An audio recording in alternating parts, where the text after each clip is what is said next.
Today we're going to explain the evidence and the subtle clues as to why Kirishima was the third user of One For All, and how by taking this power, it may have led to him suffering an unimaginable fate.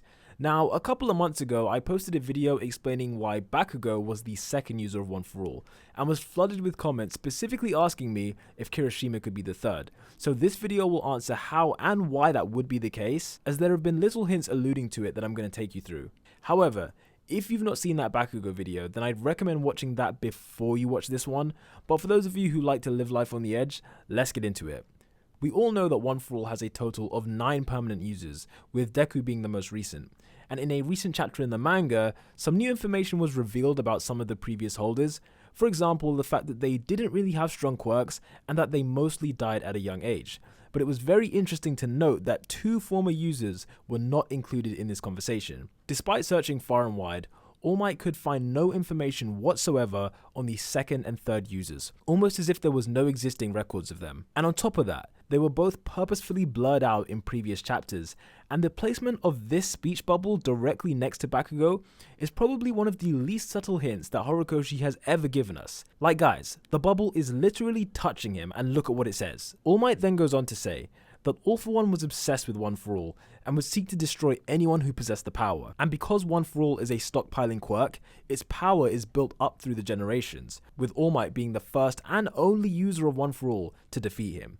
Bearing that in mind, it was not the duty of the previous holders to defeat All For One, but rather, as it says in this panel, past users just had to make sure that their power would reach the future, where one day it would be strong enough to defeat him. The past users were not chosen ones, but rather they were the ones trusted by the previous holder. This ties into my Bakugo theory, as I mentioned that one of the reasons he was sent back in time was to ensure that One For All was created in the first place, thus ensuring that it reaches the future. And that's all well and good, but what next? Bakugo is many things, but immortal he is not. He knew that a time would come where eventually he would have to pass on the power, and it would have to be to someone he would trust. And as we saw at the battle in Kamino, there is no one he trusts more to get him out of a sticky situation than Kirishima. Bakugo needed someone he could trust to take the power, survive, and keep it safe in a world where All For One reigns supreme over Japan. And when looking at the third user in this flashback, it's pretty clear that he does have a very distinctive similarity to Kirishima, which a ton of you guys have mentioned to me in the comments. When you look at the shoulders of their respective hero costumes, let's not beat around the bush here.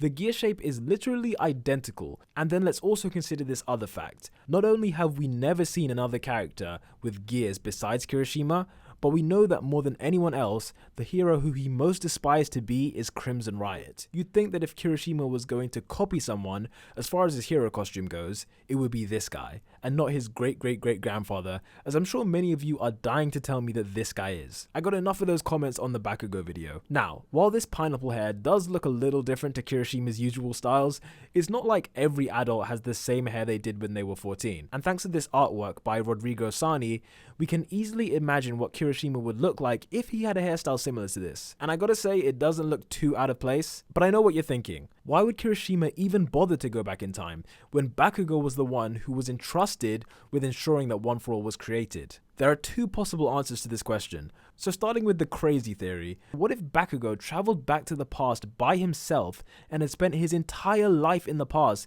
building up One For All, but at the end of it, he found no one he deemed worthy of taking on the power? Bakugo has high standards, guys, we know this. What if, in his time of need, Bakugo used One For All as a vehicle in which to send an Eren Yeager style message to the future, in which he tells the heroes that he needs a successor that he can trust before he dies of old age. So when Bakugo leaves this time transcending WhatsApp message inside One For All, this would find its way to Deku in the future, who would receive Bakugo's message in a vision or dream, quite similar to how we saw the memories of the first user of One For All. And after this, just like in Kamino, Deku would realize that the one person Bakugo would want to help him in this situation is Kirishima. And there's no way that the chivalrous hero, Red Riot, would turn down the call of his friend who is literally stuck in the past.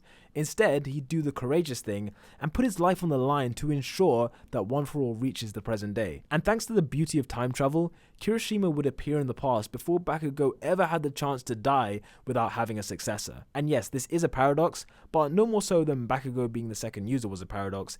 It's basically like an infinite cycle. It just repeats and repeats and repeats. And it's hard to ascertain where it all originated from. That's the paradox, that we don't know what the quote-unquote first timeline is. But if that was all a little bit too convoluted for you, there's a far more simple possibility as to why Kirishima was the third user. What if Bakugo and Kirishima were sent back in time together in order to ensure that Bakugo could fulfill his mission, and perhaps to help him make more rational decisions when trying to convince the first user to pass on his quirk? In this scenario, things would be a bit different because they'd obviously age at the same rate because they went back in time at the same time. That would mean that when Bakugo becomes an old man, or if he becomes an old man, Kirishima would also be old as well. So the only way for Kirishima to get One For All in this scenario is if Bakugo, like most of the other users of One For All, is killed by All For One and passes the quirk on to Red Riot before he dies. And when you look at this panel of the previous users, it's basically a ritual at this point. If you look at the 6th holder, I mean, he's literally crying with his arm blown off as he's trying to pass on the quirk. Like, this quirk is cursed, guys. But moving on. We know that Deku will eventually get to use all the quirks of the previous users, which was one of the many benefits of Bakugo going back in time. And the same thing would apply to Kirishima's hardening quirk, as Deku could use it for the final battle with Shigaraki. Now in chapter 241 of the manga, Horikoshi put in a harmless joke, in which Kirishima said to Deku that he had mastered his hardening quirk after Deku was tensing up on stage whilst giving an interview. Now I'm not saying that this harmless one-off joke is evidence of something, but let's just presume that this theory about the second and third users being Bakugo and Kirishima, let's assume that it is actually planned out by Horikoshi. If that was the case, then panels like this and this are exactly the kind of subtle crumbs that an author who's thinking ahead would plant. Again, I'm not definitively saying that they prove anything, but it's just something to think about. Also, it'd be kind of handy for Midoriya to have these two quirks, as Bakugo says in this panel that the other users didn't really have good ones. And with that said, we've now explained what would have motivated Kirishima to become the third user, and we've also talked about the subtle hints that are alluding to the fact that Kirishima and Bakugo are the second and third users. So with that out of the way, I'm going to move on to my theory about Kirishima's horrific fate after taking One For All. And to do this, I want to briefly explain two things. Firstly, we now know that Nana Shimura's quirk was called Float, and it basically allowed her to hover in the air, as you would imagine. And this would usually be a pretty unspectacular piece of trivia until you couple it with the fact that we know All For One killed her, and in the present day we've seen him demonstrate the power to float. Now if this is her quirk, it shows that All For One has no problem harvesting the bodies of previous One For All users and then using it for whatever purpose that suits him. And with the evidence that we have at hand, All For One's levitation quirk was likely harvested from Nana Shimura's body. And I know that All For One calls this power Airwalk, but just remember guys, this is someone with infinite amount of quirks. We don't even know how many quirks he has, so he can combine various different quirks and then give them new names. It doesn't mean that he didn't take Nana Shimura's floating quirk. Secondly, it was also revealed in the manga that Kurogiri, who is one of All For One's most loyal and faithful disciples, is actually just a highly intelligent Nomu created from the body of a former UA student who was on the verge of death. After an accident, Shirakumo was believed to have died, but Dr. Ujiko somehow recovered his body before he actually did, and then took him to a hospital in the mountains. Whilst he was there, he turned Shirakumo into a living, almost like a robot, that loves All For One, blindly serves the League of Villains, and switches off when asked any questions that might incriminate All For One or Dr. Ujiko. This shows us many things. Number one, that Nomu can be programmed to genuinely have affection and love for All For One. Number two, they can look dramatically different from what we previously believed. Number three is that they can be intelligent and actually have long conversations. And number four is that they can be given quirks that aren't naturally occurring, but are rather a combination of previously existing quirks. And now guys, I'm going to tell you how everything I've just mentioned ties in together into the potentially horrible ending for Kirishima. I'll preface this by saying that I do not want this to happen, but let me know what you guys think. In the same way that they did this horrible stuff to Shirakumo, what if Kirishima was defeated by All For One and his half-conscious body was taken and experimented with? What if they tinkered with his body in such a way and tinkered with his mind in a way that they had never done before, almost like the first prototype for what was to come with Kurogiri many years later? What I'm suggesting, my friends, and I know this is a crazy theory, but hear me out. What if All For One's bodyguard, who has permanently hardened skin, spiked hair, and an unwavering loyalty to him, what if Gigantomachia is what's left of Kirishima? This would play even further into the concept of a time loop, and I'll show you what I mean. When Kirishima was a kid, he he had an encounter with Gigantomachia that left him feeling frustrated, like he was unable to do anything, and he kind of felt like a coward. And in his frustration, he threw a book, which then accidentally activated an old hologram, which was an interview with his favorite hero. It was only after listening to this interview that inspired Kirishima to pursue his dreams of becoming a hero and attending UA, which he had previously given up on. It was only through seeing Gigantomachia and having those events occurred that led Kirishima to then become a hero and go to UA. And after succeeding in his goals, Kirishima would then become a pro hero, travel to the past, and become the third user of One For All.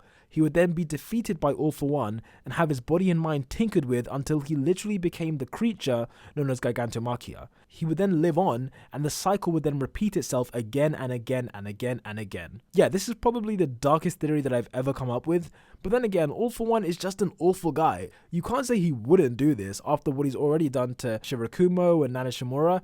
Even Shigaraki, like he killed his grandmother. Nothing is beneath this guy. What if he took Kirishima's body and his hardening quirk and then built on top of that base by adding gigantification quirks and a lot of other quirks?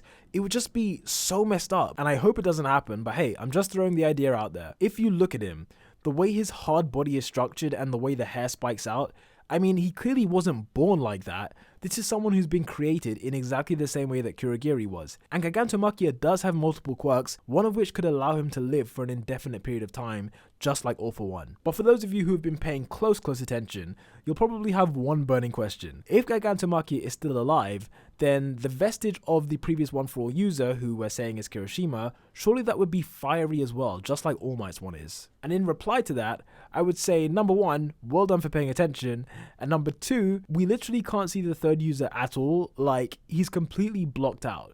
So maybe if we could see him, if Horikoshi would let us, maybe he would be fiery, who knows. But for whatever reason, Horikoshi thought it was better to have my guy as a black silhouette, where the only thing that you can really make out is his pineapple hair and his shoulder decorations. So as long as the third user remains blacked out like this, I'm just going to theorize what I want. But now that that crackpot theory is out of the way, let's move on to a reason why Kirishima actually might not be the third user. Now, whilst I haven't seen the new Heroes Rising movie yet, it's been reported that in this movie we get a good look at all the vestiges of One For All. And whilst the vestige that looks like Bakugo is covered in a red aura and has red eyes, which would be expected, the one that resembles Kirishima has a purple aura with yellow eyes. So the color scheme doesn't really match up here in the same way that Bakugo's does. You'd imagine that Horikoshi has big influence over the color scheme, as this was the first ever color representation of the previous users, like we'd never seen their auras before. Now the fact that the third user, who if it's Kirishima, his hero name is literally Red Riot, it'd be kind of weird that he doesn't have red anywhere, so it kind of makes it seem like it might not be him, but regardless, he may just be hiding it for another time. Be sure to let me know in the comments what you think about these theories. Specifically, do you think that Horikoshi is hinting at Bakugo and Kirishima being the second and third users of One For All? And if he's not, then why is he blacking out these vestiges? And also another question, do you think my theory about Gigantomachia could actually be true? Like, is there a chance? But whatever you think, don't forget to subscribe, as I plan to do a video explaining Gentle Criminal quite soon, and I have another theory coming in about the next month or so that will be about the Quirk Singularity. And with all of that said, thanks for watching guys, and peace out.